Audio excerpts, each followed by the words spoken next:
here at Diana's, we're just about wrapping up framing. We still need to put in a door and a couple of windows, make the opening for the kitchen, but I wanted to take just a second and take a look at some of the strategy behind the framing. You'll recall this is an old greenhouse, and so it wasn't really set up as living space. We came up with a plan, and that plan involved taking down walls, adding cathedral ceilings to hug the roof line, and so forth. So let's take a look at what we've got going on here. If you look up here, we have an engineered beam that runs, in this case, about 16 feet. This beam is essentially supporting the roof above it and also the rafters behind it that are landing on it. So you can see that we've got a lot of height here. We've got about 12, 14 inches of height with the beam. In this case, that height is okay. We were able to tuck it up high.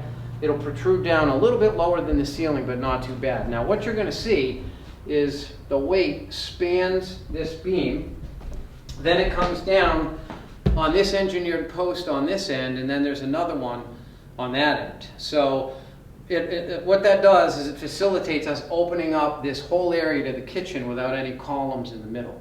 We're going to have an island over here and so forth. Now if you look and you follow me around, we also have an engineered piece up here and then all the way around over here, and all of this engineered beaming is holding up the main roof line ridge and then all the rafters. So it's a really neat setup.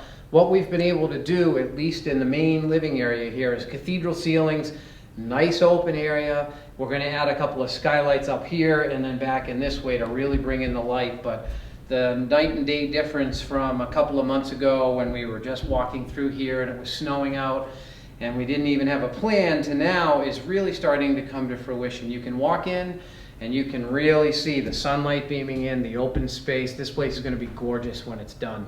So framing is almost wrapped up. Next up, we're going to start rough mechanicals, which will be plumbing and electric, and we'll take a visit for that. But I thought it was really worth a visit to see this place with the framing because it's really starting to come to vision and look really, really solid. I'm sure Diana is very pleased with what's going on.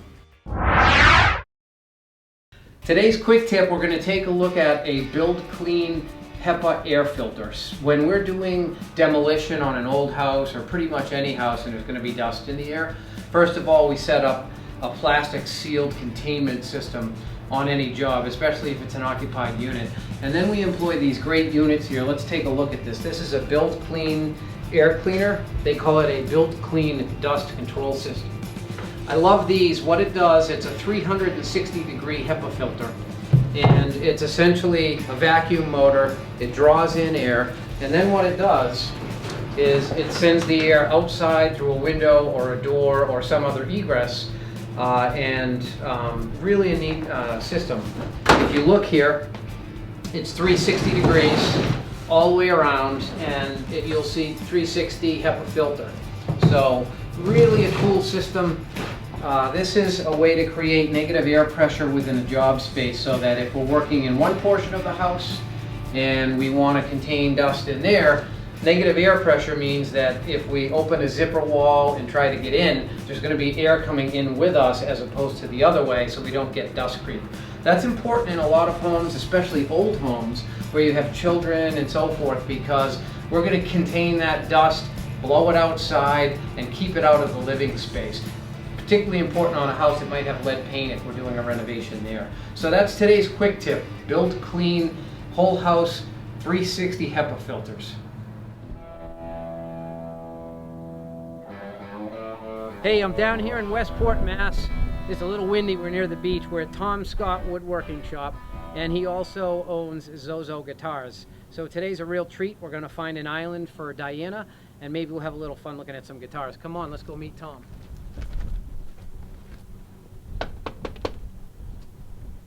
It's a beautiful day. Hey, Tom. Doug, how are you, man? Good to see you. I'm here for an island talk today. Come on in. All right, let's go.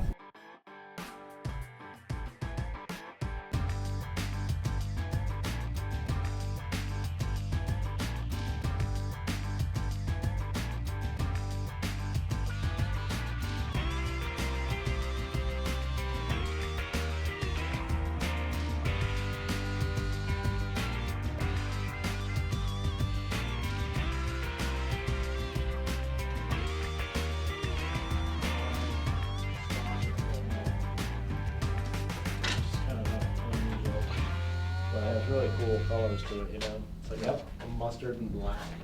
No kidding. Yeah. So you could mill an inch and a quarter or whatever, or, Yeah. okay, Yeah. nice. Yeah, he's got, I mean, the stuff he has is like 10 to 12 foot long stuff, so. Yeah, that's really You know, and fancy. some of the stuff's like 16 inches wide. This feels like EPA almost in hardness, or? Yeah, it's about the same as Yeah. that. Okay. Yeah. Wow. But very stable stuff too. It's it doesn't move around a lot Right. and takes the finish nicely. Take a look at that.